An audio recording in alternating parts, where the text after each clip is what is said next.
Well, good evening and welcome to the latest dialogue on aging presentation brought to you by Providence Healthcare. My name is Mark Blanford. I'm the Vice President of Seniors Clinical Operations for Providence Healthcare and Providence Living. I'm based in Vancouver, and it's my apology to you that I can't be with you this evening, particularly for the session you're going to hear, Music and Wellbeing. Very recently I joined Providence Healthcare, but one of the things that helped me make my decision was a piece of music prepared by our music therapist and staff at Langara long-term care home in Vancouver. And if any of you haven't seen that, I recommend you Googling that. If you Google Providence Healthcare Langara tribute, you'll probably come up with that video. But that piece of music by residents for the staff at that time, Holy Family facility, really touched my heart, made me realize that music can bring something to us that no other experience can. It made me think very much about the mission of Providence Healthcare and the things we're trying to achieve. And ultimately was one of the things that triggered me into leaving my job at the Island Health Authority and moving here. So I look very much forward to the recording of this session when we get to see it, and look forward to hearing your feedback on today's session. So thanks again for joining. My apologies for not being with you. And I've been asked to say a little bit about vaccinations for those of you who are tracking it. We're certainly approaching a high level of vaccination in our Providence healthcare sites. We're well over 90% of our residents fully vaccinated, and we're up around 80% of our staff having a minimum of one vaccination, and most with two. So vaccinations are changing the way healthcare is being thought about right now as we hopefully exit the COVID pandemic. Still lots of vigilance required, but at Providence and across the Lower Mainland in Vancouver, we're certainly seeing high uptake in our long-term care homes and staff for the vaccination. So good things to come. Well, thank you for listening to me, and I'm again sorry it's just a recording, but I do look forward to hearing the session that Susan's about to present and your feedback on it. So thank you and have a good evening. So I'm very happy now to introduce Katie Hoy, who is the Provincial Coordinator for Advocacy and Policy for the Alzheimer Society of BC. And the short session is going to be, it's short and sweet, but full of great information for us this evening. It's called Equip Yourself, Key Skills for Self-Advocates. And she's going to describe 3 key skills that can help us successfully self-advocate when we're faced with challenges. So thank you, Katie. Over to you.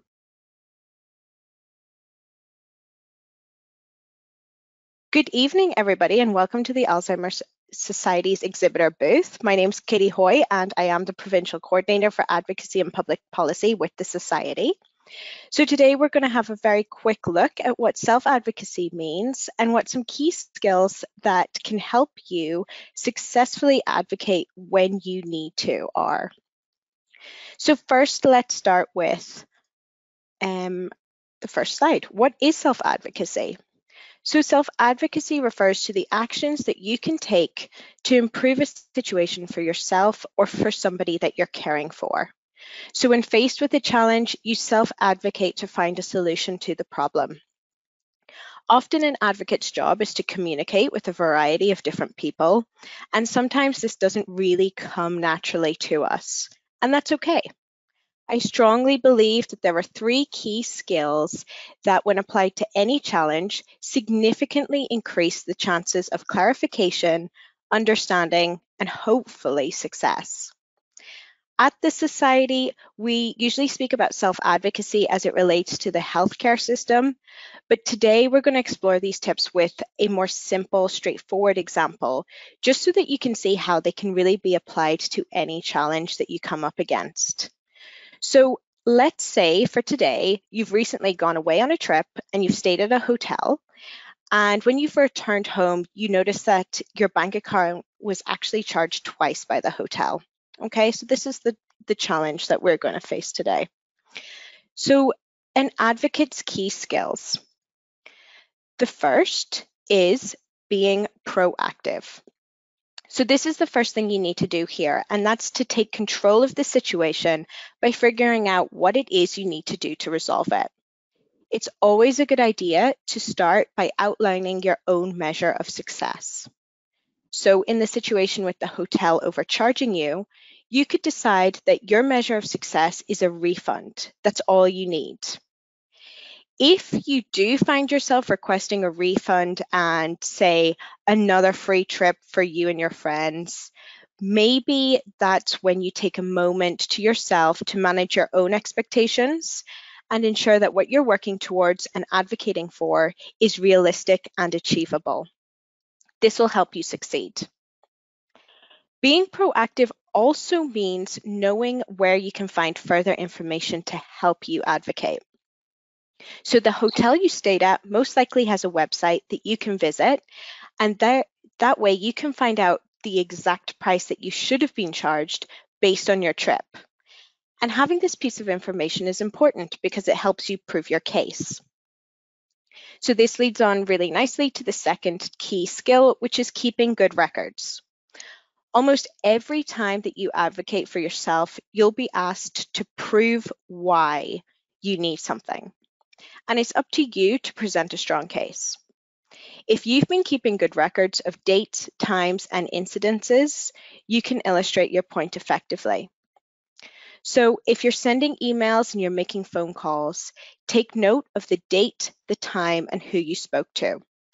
That way, if you need to call back, you can request that you speak to the same person because you jotted down their name. In the case of the hotel, your records or your proof would be your bank statement, for example, referencing the date, time, and the charges that you saw that were incorrect. So make sure that you have that little piece of your bank statement easily accessible, and that way you can use it to illustrate your point. Finally, the third key skill is asserting yourself clearly and respectfully. So when you're asking for what you need, be clear. Stick to the point and don't allow yourself to be distracted or ramble on. Also, try and remove the emotion from the situation. So that anger or frustration that you're feeling about the inconvenience. Maybe take a moment to yourself to get in the right headspace before making a phone call that you know is going to be difficult or going into a meeting that you know is going to also be difficult. If you enter with a solution-focused mindset, it's more likely people will be willing to help you. Now, this also doesn't mean being a doormat and letting people walk all over you. Remember that it is perfectly okay to respectfully disagree. So now let's go back to our example. You're writing an email to the hotel and you tell them that you've been overcharged and you're attaching that bit of your bank statement to prove the fact. You request a refund, and you also request that someone calls you to confirm that this refund is being processed. You've stated these requests in the email, so it's very clear what you deem as a solution and how the hotel can respond. Hopefully, you get a positive response. You may even get a voucher or an apology for the inconvenience.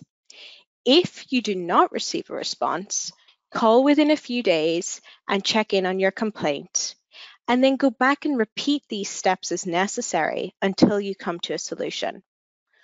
Often, self-advocacy requires persistence. So today we chose a really straightforward challenge, but I do hope that by looking at the skills here presented on your screen, you can see how they can be applied to even the most complex of challenges and still boost your chances of success. In the context of dementia, we apply these challenges to the healthcare system. So, for example, if somebody was having difficulty getting a formal diagnosis of dementia, they can use these skills by being proactive and connecting with the society and using some of our resources. They can keep good records of the symptoms that they're experiencing, the dates, the times, the concerns, and then at their next doctor appointment, they can assert themselves clearly and respectfully, and hopefully the doctor will then take their concerns seriously.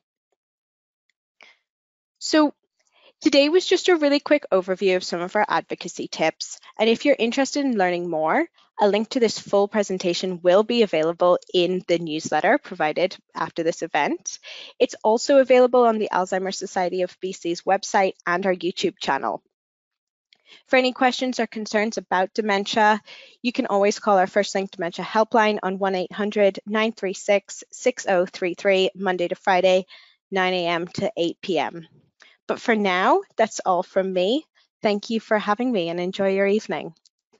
Goodbye. Thank you so much, Katie. That was an excellent overview, and the resource will be very handy as well, as you said, to apply in challenging situations, including the healthcare ones. So thank you again, Katie. Great, thank you. So now it is my pleasure, distinct pleasure, to welcome Susan Summers to be the presenter for this evening.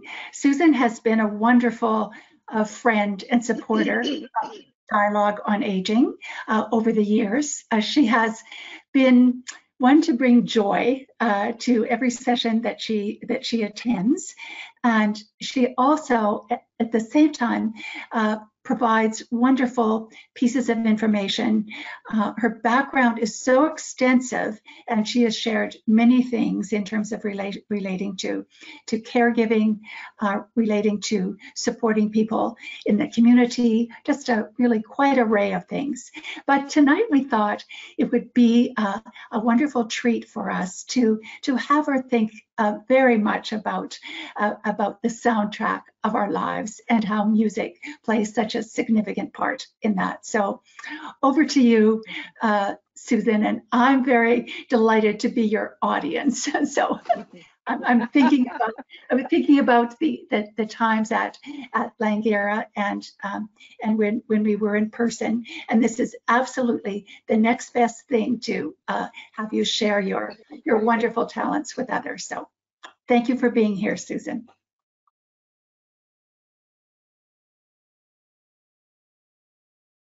Hello, everybody, virtually. I know that you're in your places, and I'm always happy to talk about music therapy and music. And I've worked with seniors for about 33 years, and so I bring a lot of my hello, Lynn. My experiences from that, but I'm also bringing my experiences from just life in general. And I'm going to invite you, even though we're not together, because I like interactivity. I like people to engage. And I think it's in the question here, the question part of your, that you can drop anytime that you come up with something that I've said that it kind of touches you, or you have a memory, or you have a song, just jot it in the chat, or I guess it's in the questions period, questions section. And that way we can kind of be together and share what we would normally be sharing. So if we go to the next slide, please.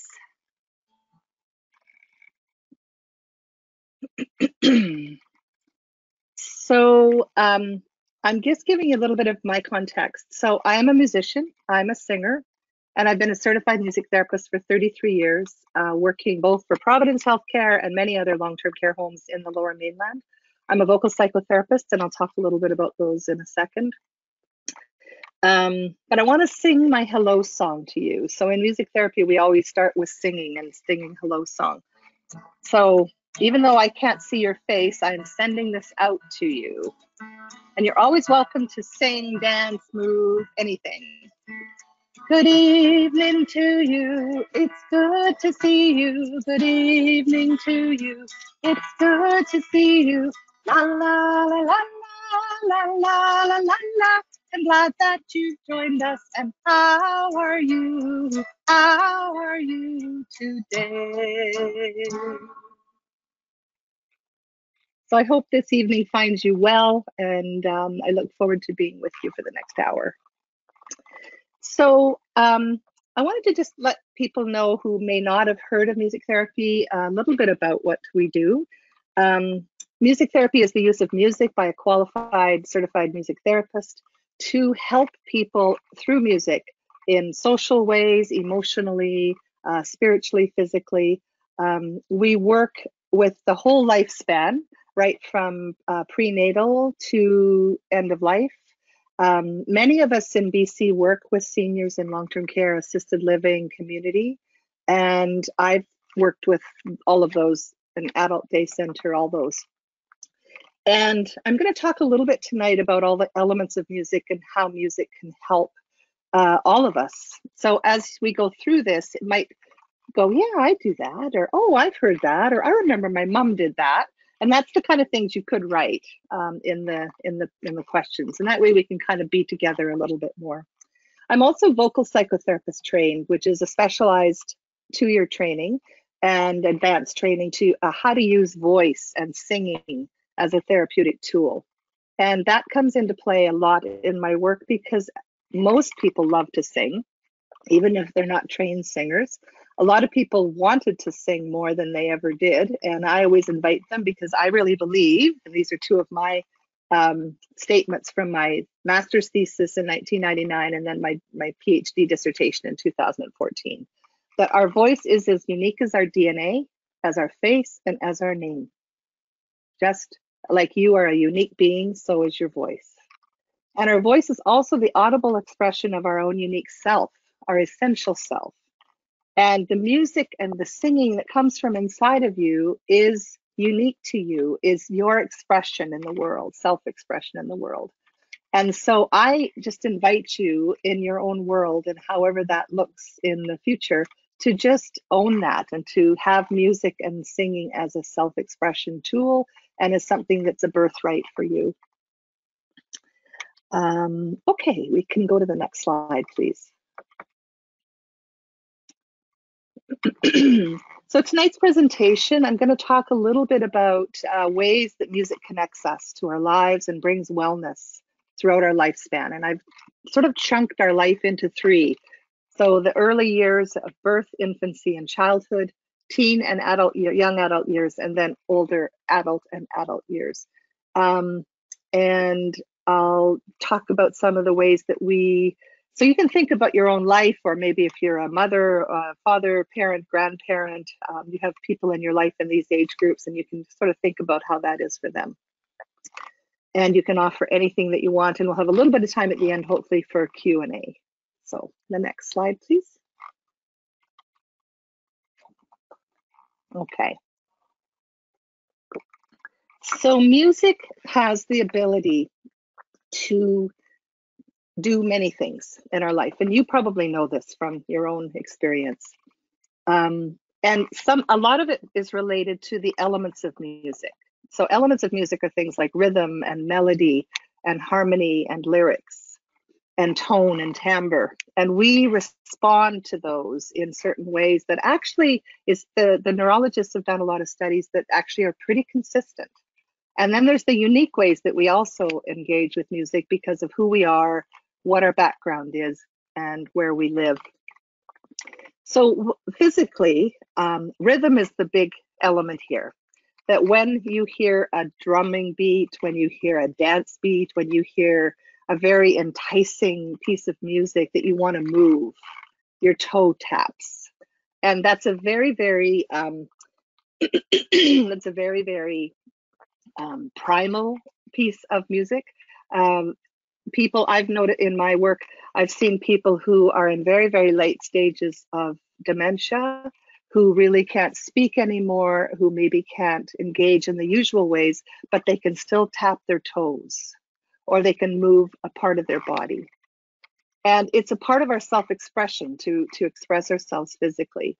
It's also a stimulative. Rhythm is stimulating. So what we often do in music therapy is we start and we meet people where they're at. And if someone is just waking up from a sleep, I'm not going to blast them with a high energy physical rhythm, but I would meet them where they're at in the tempo and in the way that they are. And then we would slowly build that into a rhythm that actually matches their own life right now.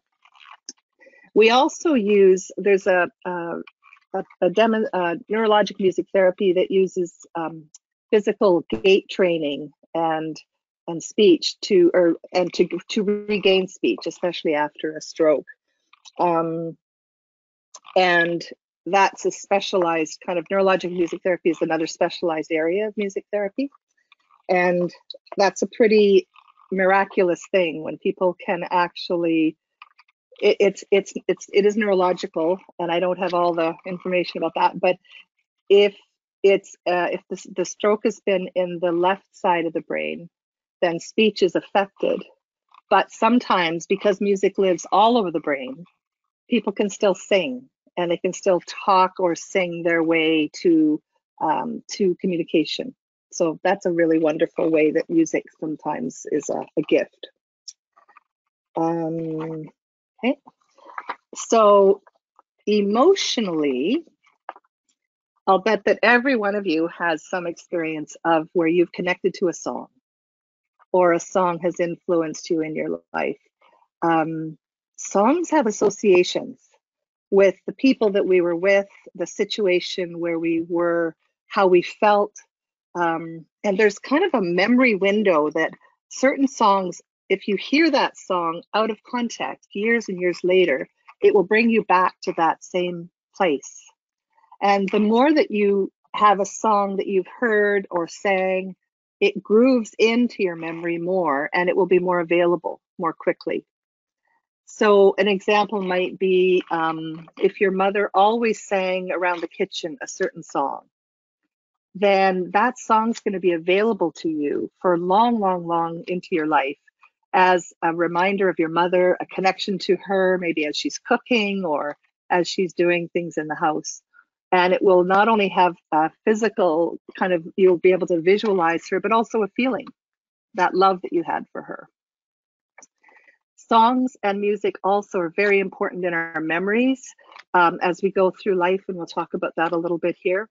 And also for rituals, they're all attached to the major rituals of our life, the milestones of our life, especially in the dating years, as we find our life partners and marry, as we reach milestones like graduations or anniversaries, and they're connected to those, and those become, again, part of the soundtrack of our life throughout the rest of our life. Pain and pleasure. So I wanted to put this in because I think sometimes people feel and talk about music as always being a positive thing, and it can be, and it often is, but it also can remind us of painful times. So for instance, when my grandmother died and I sang at her funeral, I've sang the same song at other places, but that hymn that I sang brings me back to that place. And that's a bit of a painful place, although it also reminds me of her and brings her back in my own memory. So it has sometimes a double meaning and a double association. And, you know, music is just heartfelt. Like we feel things when we hear music, and we're motivated by music to engage with life in different ways than without music. And that's why when you're at the gym, that's why they play music. It motivates us. So emotionally is a really important part of our musical engagement. So spiritually, for those of us that are religious or have a spiritual expression, that can be a major way that we engage with our faith. We might experience awe. I know I've traveled around the world and have seen such amazing things, and often it's enhanced by music. When I was in Egypt many years ago, I went to a light show, and they had huge lit up the pyramids, and they had a whole story, and the music was very dramatic, and I can still recall what that feels like because the music ingrained it in my memory. Ceremony is also a really important part. Music, meditation, relaxation that we use music for. And we also can use music in the dying process. When we are at the end of life and we play music that is important to us, that's meaningful to us, that matches where we are, and that helps us process what that part of our life is about. And then the last piece is socially. So when and I'll talk about this as the next few slides come, with all the ways that social happens, being with others, the importance of a peer group, especially when we're young, meeting our life partners, the nostalgia that music brings. and the connection with our communities. You know, everything goes better with music, and music is often involved in a lot of community engagement. All right, so if I could have the next slide, please. All right, so we're just going to start with birth, infancy, and childhood. For some of us, that's a long time ago. And some of you may have lucky enough to have young ones in your life right now, either, you know, children or grandchildren or friends. So there is music-assisted pregnancy and labor delivery that music therapists do. And something that's just interesting is that because hearing is the first sense to come and the last sense to leave us before we die, infants hear their mother in the womb, and they become used to her voice, and they become used to the familiar sounds. Now, they can't understand the language. They don't know what it means, but they understand the tone and the feeling and what she sounds like to them. And so after after women have babies, often they use the same kind of music in utero as they do after, to help people, to help the baby soothe and nurture them. Children, of course, use sound all the time. They vroom, vroom, vroom with the trucks in their, I had lots of brothers, so that's my reference to a lot of that. And they socialize using sound. They laugh and they call out and they pretend, and there's imagination and creativity. Let's see, sorry, just gonna find my notes here. And also music in young children can help verbal and nonverbal communication. A lot of my colleagues who work with young children use music to help people learn language. If people are moving here from another country and have English as a second language, that's a way. I've worked with many, many adults who came, and the way they learned English was to sing songs.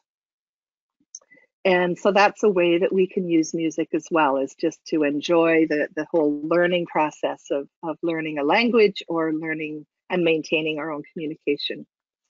And I would say during this time, especially during childhood, that a lot of children start to play active music themselves. They have taken piano lessons, or they have choir in school, or band, or that kind of thing. And they use it for self-expression. They use it for socialization. They use it for an identity. Oh, I'm a singer. Oh, I play in the band.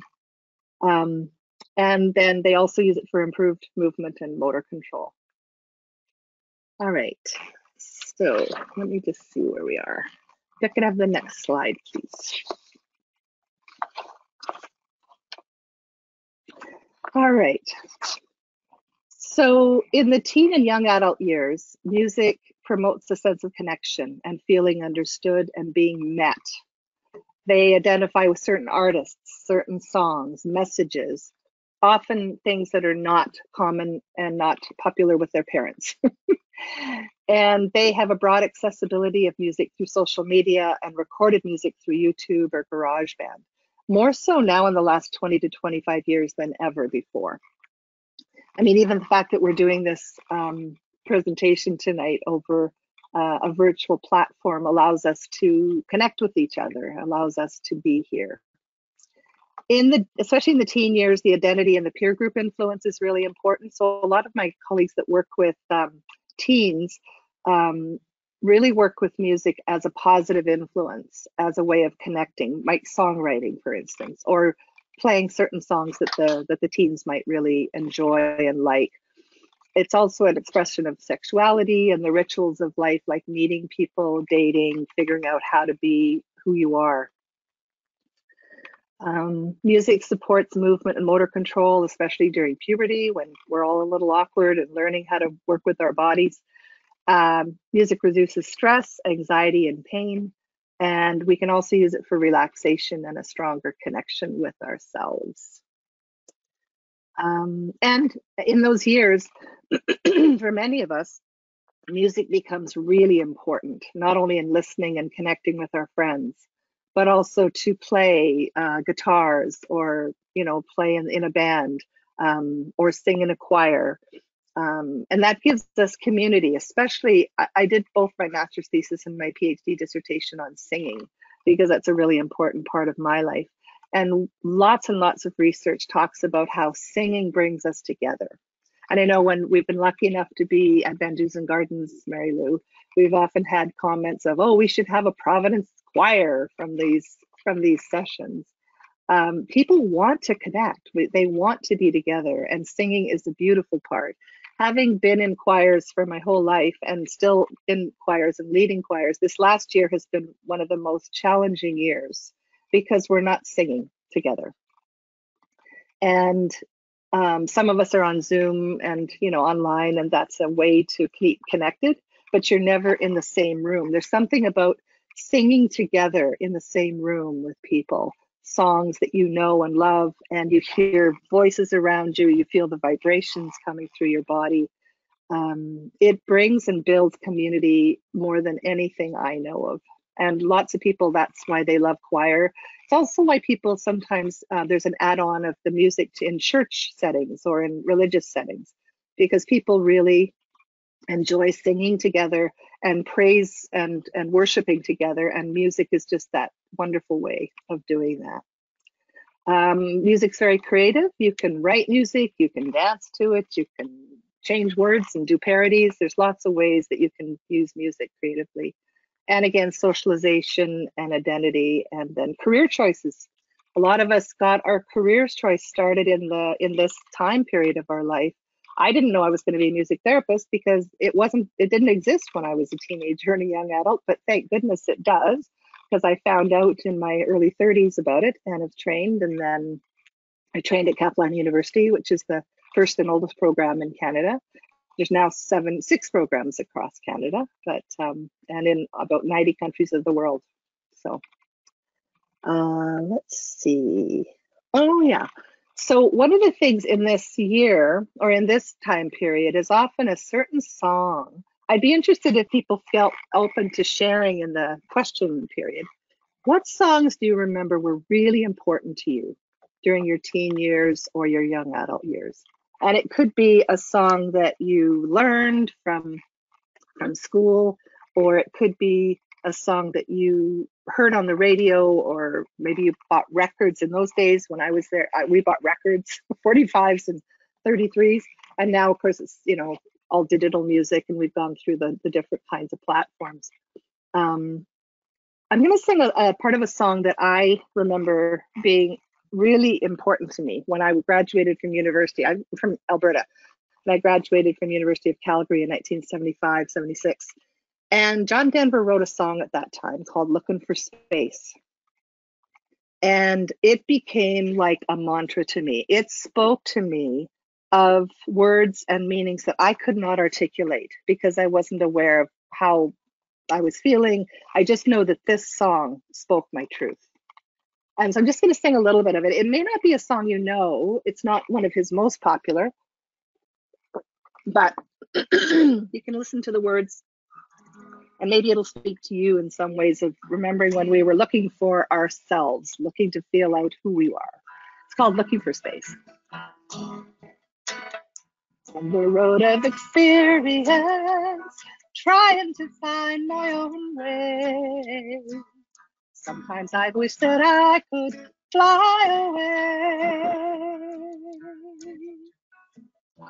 When I think that I'm moving there, suddenly things stand still. I'm afraid because I think they always will. And I'm looking for space and to find out who I am. And I'm looking to know and understand. It's a sweet, sweet dream.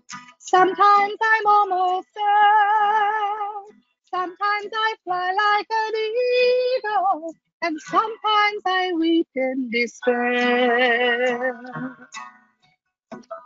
On the road of experience, joining the living day. If there's an answer, it's just that way. when you're looking for space and to find out who you are. You're looking to try and reach the stars. It's a sweet, sweet, sweet dream. Sometimes I'm almost there. Sometimes I fly like an eagle, and sometimes I weep in despair. Sometimes I fly like an eagle, like an eagle. I go flying high.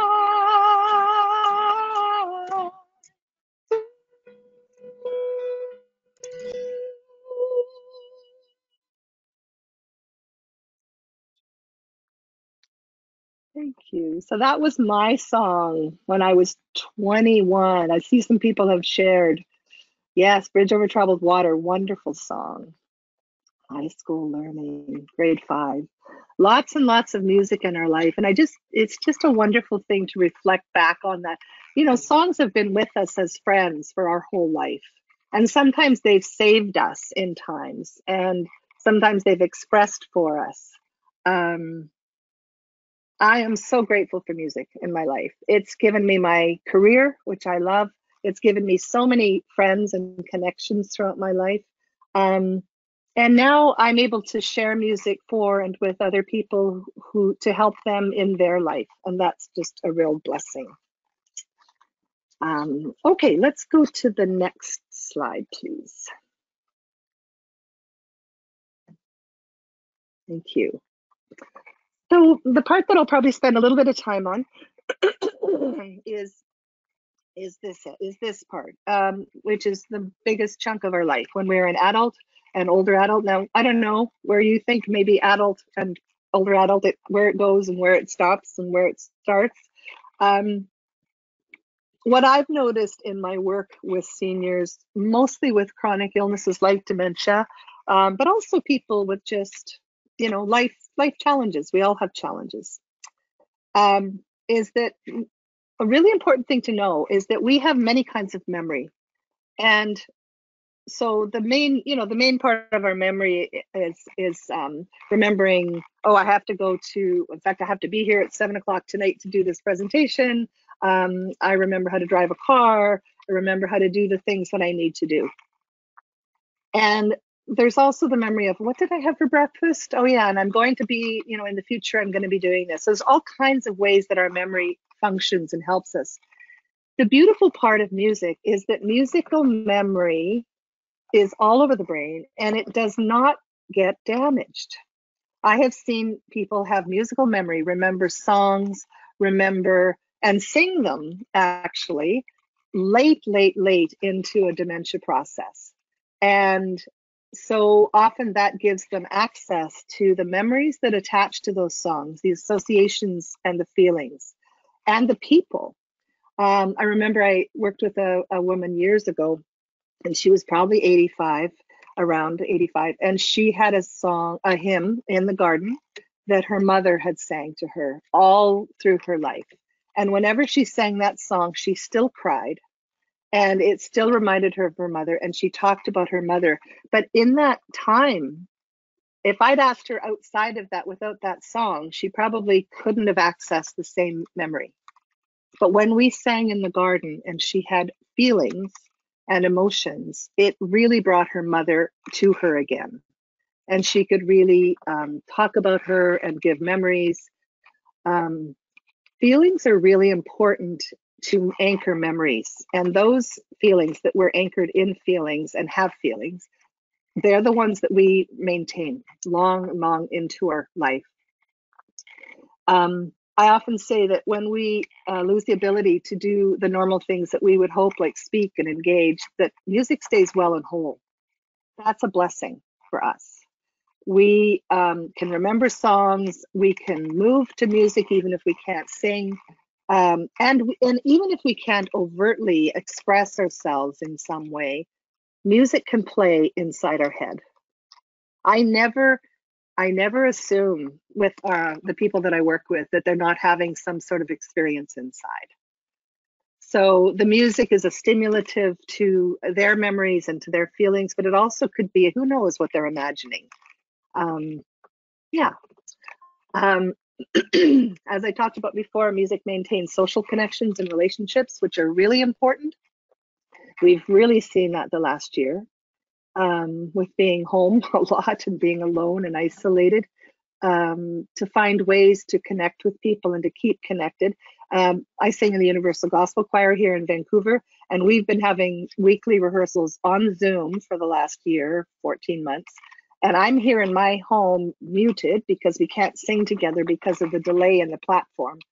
But I still feel a part of our choir. And we've done virtual choir projects where we've recorded at home and then it gets, you know, beautifully, magically put together, where we can feel like we're singing together. And I know that many, many people sing sing together in choirs or in groups and maintain that relationship through there. There's also really important importance of music that's cultural or religious or perhaps family music. So you might think about in your life and in the life of the people that you're living with, your family and other friends, where did they live? What kind of cultural experience did they have? And that could be that they were born in Ireland or Italy or over in Asia. Those songs and that music will become a part of the soundtrack of their life for their whole life. Now, I don't speak another language very well, but I do have a smattering of Chinese songs and European languages. And every time when someone has reverted back to their original language, because they often lose their English if it was a second language, when I sang, the other day I was working with someone and I sang Italian songs because he just moved into a nursing home. He was struggling very much to be there.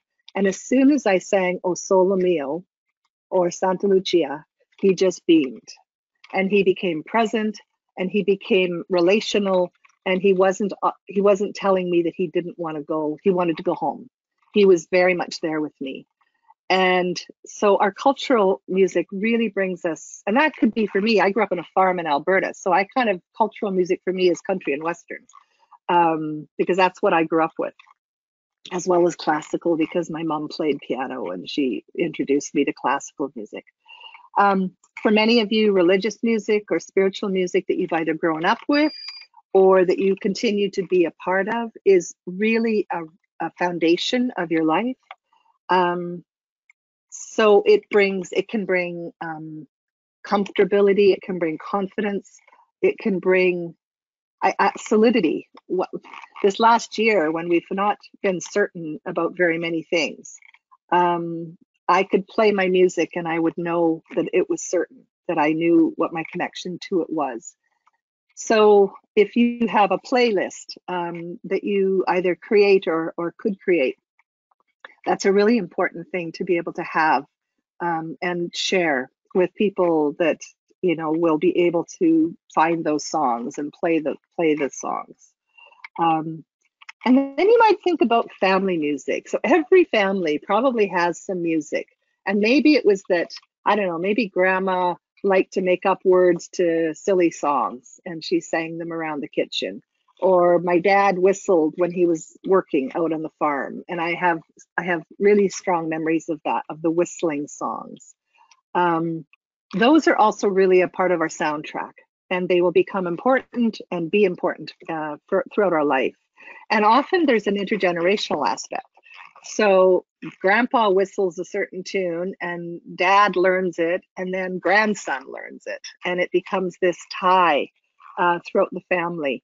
And sometimes there's kind of laughter and kind of fun around it, and sometimes it's serious music. So I think that music also helps us address the concerns of aging, like isolation, building of community, having of community, physical and emotional well-being, and singing. I just want to put a plug in for singing, because the more that you can sing, the more that you're going to be able to maintain your lung capacity and breathing.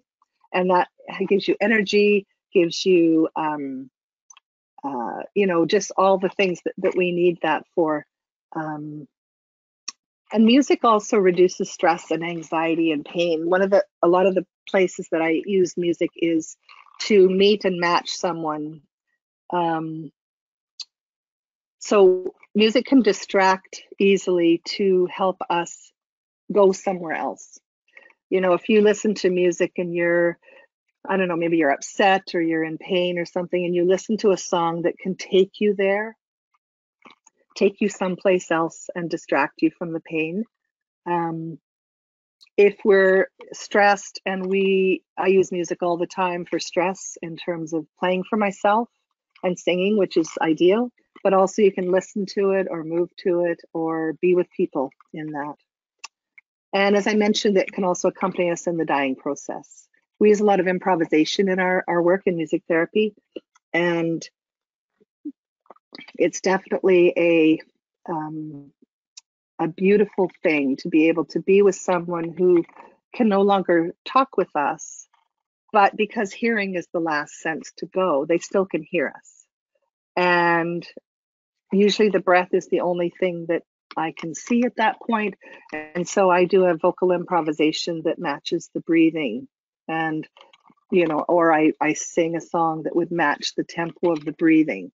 And my experience over and over and over again is that people, and they call it entrainment, where they join where I am, and I've matched them, and it's a bit of a dance back and forth.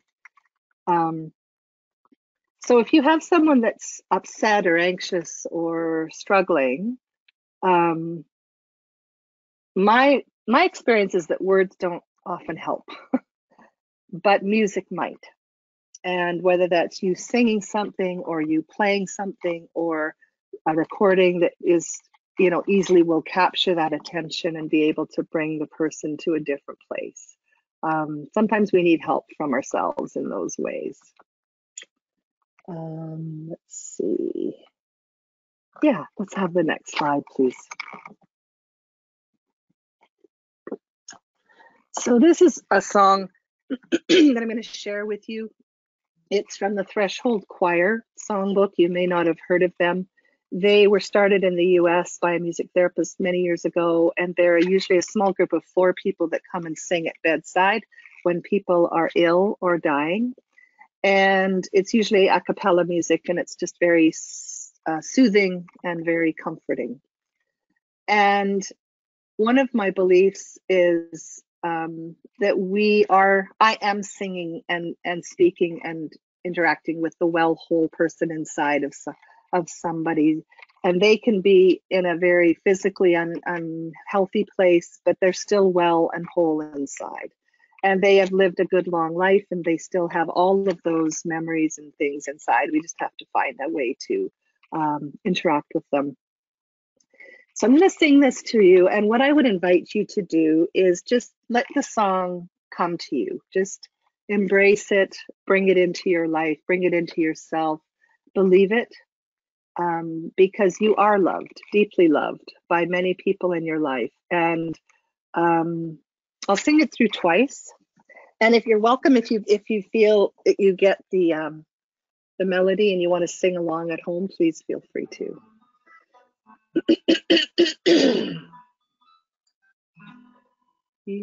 Sorry, wrong key. Here we go.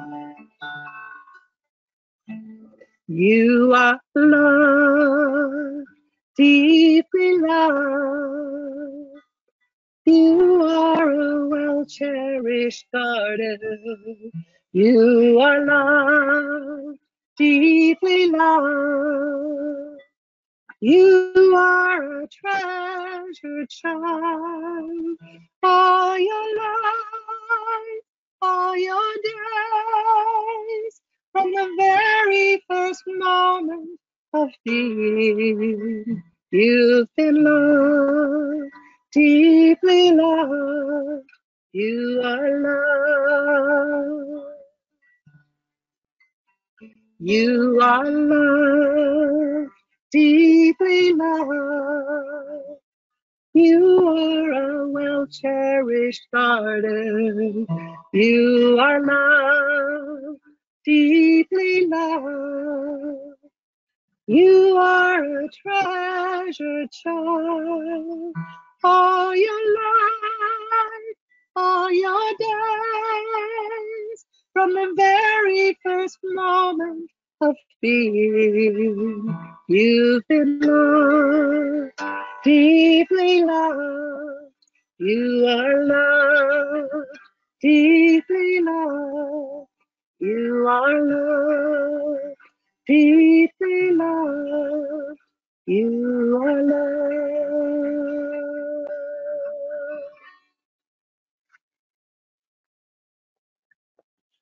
Just take a moment and just take that in. Let that be with you. Feel the love in your heart that you have for others and that people have for you. I think sometimes that's all life's about, is to love and be loved. And music is such a beautiful way of expressing that, either in person or over the recording or over the phone. Okay. So we're just winding down to the last couple of slides. I wanted to just, if you haven't heard of Daniel Levitin, this might be of interest to you if any of what I've talked about tonight, especially in the neurological part. He's a neuroscientist and a musician and an author. He lives in Montreal. He's at McGill University. And these are some of his books. This is Your Brain on Music he wrote a few years ago. And some of it's a little dense, but it's very interesting reading about how music affects us, how it affects our brain and our neurology. His two more recent books, and I haven't read The Changing Mind, but Successful Aging is one I'm working on right now, I'm reading right now. He's a very positive influence, and I love his way of seeing things in a way that helps us to live a better life. So I just encourage you, if you're interested and you want to read a little bit more about the influence of both music and also successful aging, because I think that's what all of us want, then I would encourage you to check out Daniel Levitin. And my last couple slides. These are my master's thesis and my PhD. If you're interested at all, my dissertation is actually electronic and it's available at the Antioch University's reserve site. And also the next slide will have my email, and if you're interested in anything, you can email me. To find out more information about music therapy, you can check out www.mtbc.com, the Music Therapy Association of BC.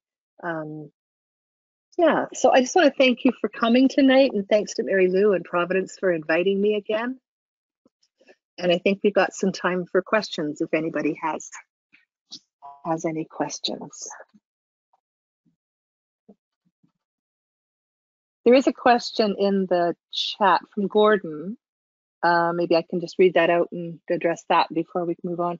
As music is second to smell to triggering positive or negative memories, any tips or suggestions for using music with dementia clients who may experience a painful past memory associated with a piece of music?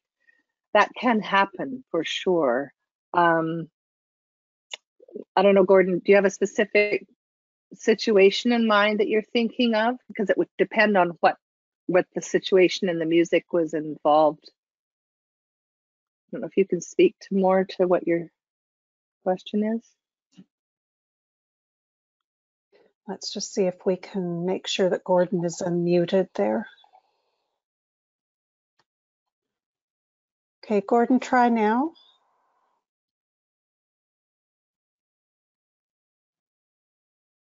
You just need to unmute your mic.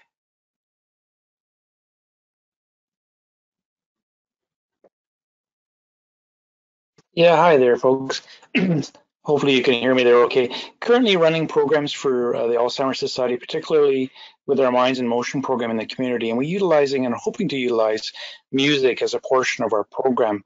Recognizing that we have been working with a number of clients and their caregivers, there are pieces of music they've certainly mentioned to us that have elicited some positive and some negative memories.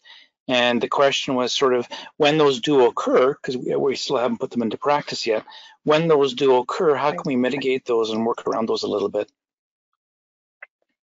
So can I just clarify? So when you say negative association, does that mean like a painful, Yes. like a sad? Yeah. Okay, all right. So one of the things, yes, for sure, that music does bring and can bring a sadness. I guess in my way of looking at it, sadness is not negative. Sadness is just sadness.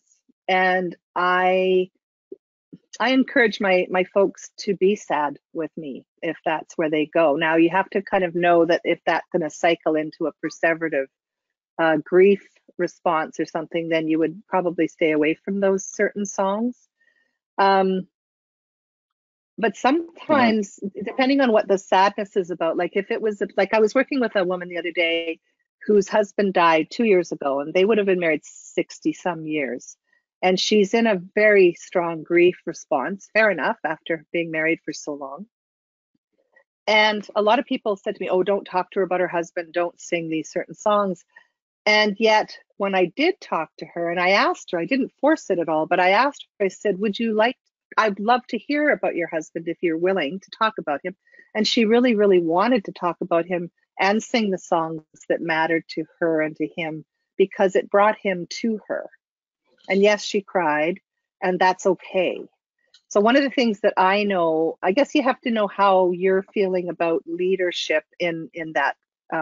Music therapists are trained to do this, so I feel like I have the confidence to know how to do that.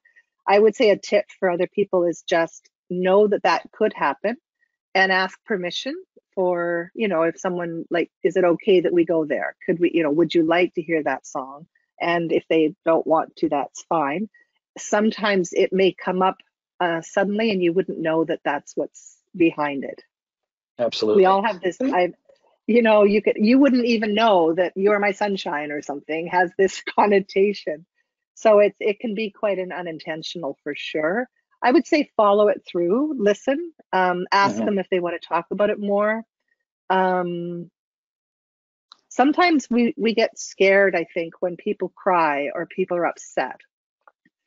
And in my experience, both as a person and as a therapist, it's sometimes really important that we feel those feelings and just being with. I teach up at Kaplan University in the music therapy department. I'm always talking to my students, just be with them. In the moment. Just listen in the moment. Accept the emotions as what they are. Accept the story. You have to know if it's going to cause more harm. I don't want to do more harm. So if someone is going to cycle into a really strong emotional response that they can't get out of, and that you feel maybe that you can't bring them out of, then that's the line for me. Absolutely. Does that make sense, Gordon? Yeah, and absolutely. Your suggestion of asking permission as we go there may take a lot of that off, because we run group programs. So my concern is not just with that particular couple; it could also spread around the room and cause sort of a little bit of disruption in the group itself. Thank you very much. Yes. Yeah, you're very welcome. Yeah, thank you. Is there any other questions or comments?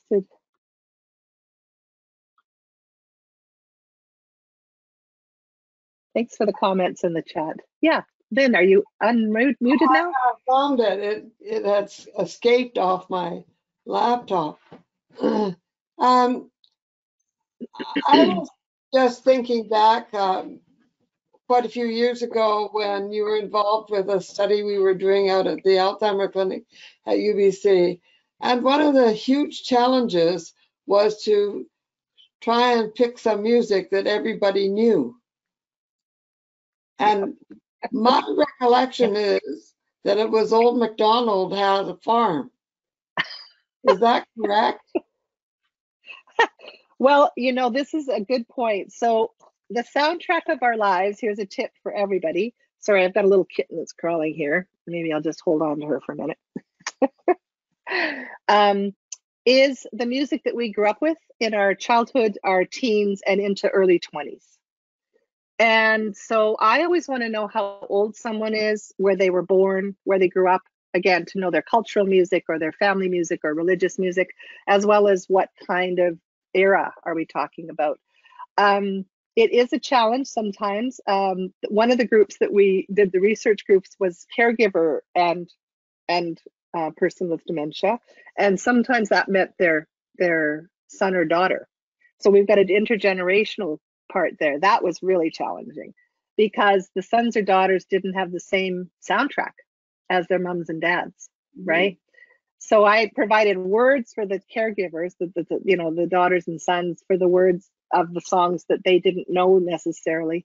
But there's, some, I have found that everybody from 3 to 103 knows You Are My Sunshine. Everybody knows that song. It was often a song that I hear my people that said, oh, I moved here from wherever, and that was one of the songs that was what I learned English to. I've had people that are haven't grown up with that, but they absolutely, it was a song that their mother sang to them as a lullaby.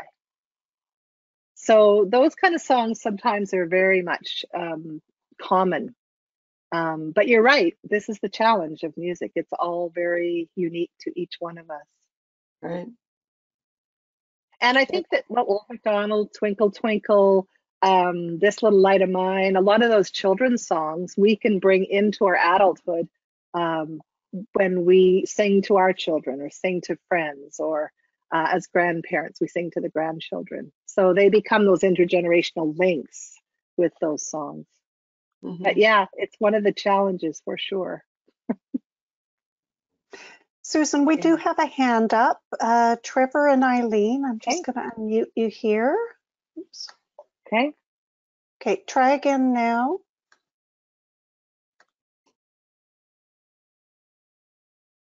You just need to find your unmute button there. Okay. Okay, I had unmuted it before. Just to mention that Eileen, my wife, and I started singing together in 1962, and we still sing together, and we often go down to the waterfront in Qualicum Beach and entertain, just a casual thing once in a while to sing then. But we've been singing for nearly 60 years together, which is kind of neat.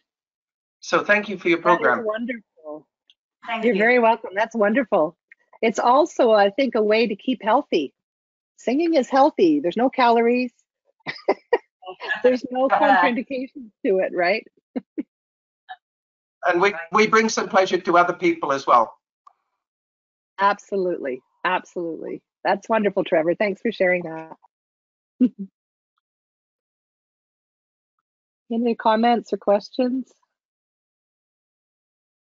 See, people have shared some of their favorite songs or their meaningful songs in the chat.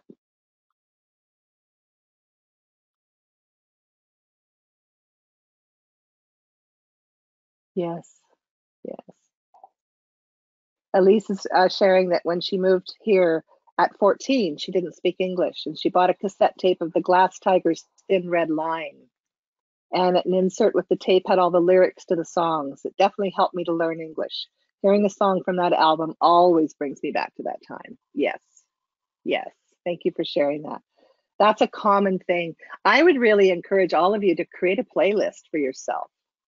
I haven't done it yet completely, but like, what's the top 25 or 50 songs that if you all of a sudden could not speak and couldn't share your preferences for music so that people knew what to play for you when you're in your hospital room? And I think it should probably be along, the playlist should be right where the will is. So that you have the important things taken care of, right? Yeah. Anything else for anybody? Thanks for your comments. It's wonderful. I miss seeing you all, but I'm glad you're here.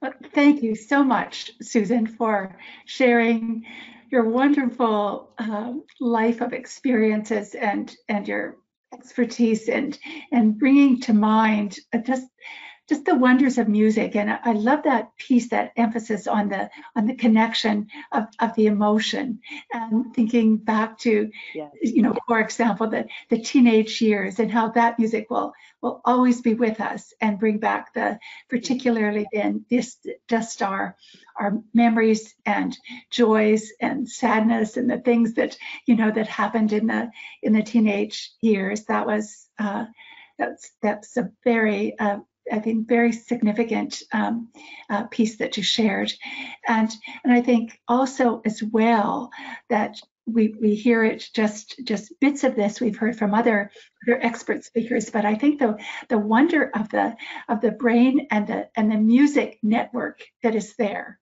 for us to rely on, like what a gift that is. When you gave the example of the person with a stroke who could not speak at all, but with music she could sing along to that particular song. There's something just really quite astounding about that, and so thank you for sharing that. Thank you. Yeah, you're very welcome. Thank you so much. So, Kristen, if we don't have any other comments in the chat box, then I think we'll bring it to a close. Again, we do, Mary Lou, we do have one more hand up, Maureen. Let's hear that, please. Thank you. Hang on, Maureen. I'm just going to see if I can get you. There you go. Try now. You just need to unmute.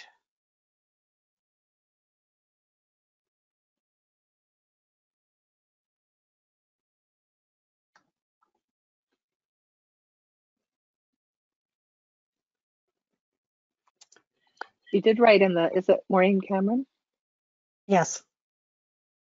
She wrote a little in the chat there. The playlist is a terrific takeaway. I'm not sure if she wants to speak more to that, but I'd be happy to. Oh, hang on. We just had her there. There you go, Maureen. Yeah, I did put that the last two things that I wrote in there that I really felt like you modeled what you were speaking of. I just feel very held, and I started off, I had a lot of dishes to do, and I thought, oh, I can listen and do the dishes at the same time, but you stopped me in my tracks because I realized what you were saying, just like Mary Lou said, it just feels so, because music is a huge part of my life and continues, like it has been. My mother used to sing.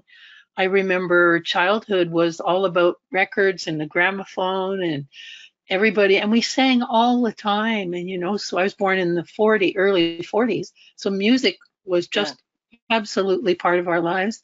And then I remember even into the 60s when I first got married, even that in Montreal, we weren't, most of us didn't have TVs, we didn't have a lot of money, and every gathering involved music, guitars and singing together. And it's and I realized that it was nice for you to remind us how the threads in our own life, and it still is for me today. I'm with a seniors program in Creston here, and music is just, I tell you, when we get together, when we did before, it just, the joy on people's faces. And I think what I always enjoyed about it, like in that group, some people played instruments, a lot just sang along, but it didn't, you're right, it didn't matter the level. There were people who couldn't even hear very well, but they were still could see what everyone else was doing, and people would participate at the level they wanted to, and they always left with a big smile on their faces, Yeah. Thanks, Maureen. That's a great example. One thing I didn't mention, but it seems obvious, is that we can participate in music by listening and just being receptive. We can actively sing, we can dance, we can move, we can play. There's so many ways, and all of those are accessible to everyone.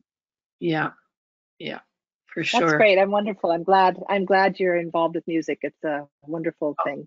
Yeah, thank you. This is very good. Welcome. Yeah. Good. Thank you again, Susan. And just picking up on what Maureen said, I think you have a beautiful way of though we're virtual, you were holding us, and I think that just wonderful. I know it's a challenge virtually, but you have this gift of, I really felt you were right with us, and Thank holding you. us as if you did so well in Vanda's and Gordon. So thank you again. So in Welcome. closing, My pleasure. we've had a year now of being together virtually, just so that we could continue. We weren't so sure at the beginning how this would be, in fact, but we've had a wonderful time being with you and sharing the speakers, their wisdoms, their gifts, their way of being, sharing that with you. And as we now all look forward to the summer and being outdoors, and as I said, hopefully being with a few more friends that you haven't seen for a while. And if you have a moment and you haven't completed the survey, we would love you to respond to the survey that just asks you a few questions about what are important to you, that could be something that could be incorporated in the fall. So by the time September comes, we will be monitoring the COVID situation, and we will know better kind of what needs to happen. I know that everyone is eager to be together again, and that will be wonderful. But I know that there have certainly been some real positives about being together virtually, and it's been wonderful to have people joining us from across the province, and that's been a gift. I've loved that has been able to happen with our dialogue on aging. So Christine and Mark, who wishes you well, we and all that have helped with the program over the past year. We all wish you a very happy, healthy, enjoyable summer, and we'll be in touch by email as to what the fall might look like. So have a wonderful summer, everyone, and thank you very much for joining us tonight and in the past.